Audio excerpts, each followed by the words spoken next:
à la formation et à l'éducation.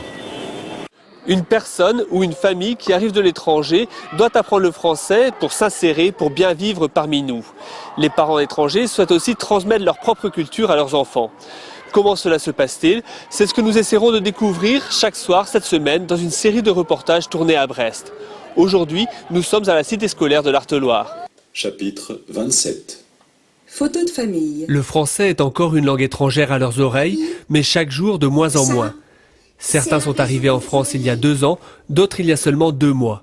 Dans ce collège, ces enfants étrangers sont regroupés dans une classe d'accueil, également appelée classe internationale.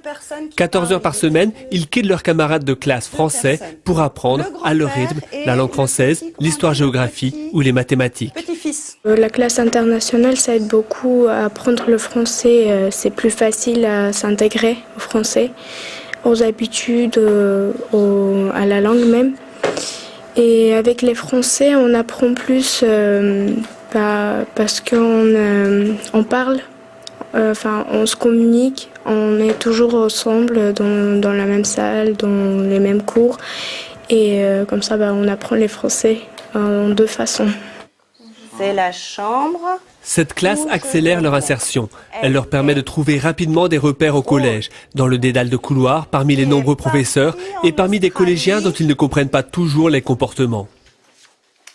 C'est difficile un peu si tu ne sais pas parler français, c'est difficile pour trouver des amis. Mais c'est bien. Que je vais après travailler. C'est important que je sais parler français et écrire tout. Leur réussite au collège dépend de 2 facteurs.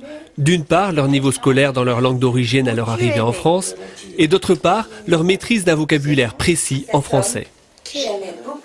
Le fait de savoir dire les habitants de la campagne, dans une langue étrangère, en espagnol pour nous ou en anglais, ça paraît tout à fait facile. On dit oh, d'accord, les habitants de la campagne, sauf que c'est pas du tout le mot qu'on va utiliser en histoire géo, dans d'autres disciplines, on va dire la population rurale. Et donc ils doivent avoir accès à cette langue-là. La plupart de ces élèves iront en lycée professionnel. Béar veut obtenir un CAP commerce. Quelques-uns iront en lycée général. Tamara, qui parle déjà arménien, russe et anglais, aimerait devenir traductrice. Et bien voilà, c'est la fin de votre journal Iroise. Les prochains rendez-vous tout à l'heure à 19h. Rendez-vous avec votre journal régional en direct de Rennes. Et pour ma part, je vous retrouverai demain midi pour Antol Lagade, le journal en breton. Et demain soir pour un nouveau journal Iroise. Tout de suite, malgré le temps morose, quelques petites idées de sortie. À demain. Fes-noz vite squazer la musique en arborig a vo dissadon e pont Arveuzel. Ar strollad barababor a vo kanadin marer Forest Fuen. Hag ar festival tout en musique a vo e Melbourne dir gwener a dissadon a zeu.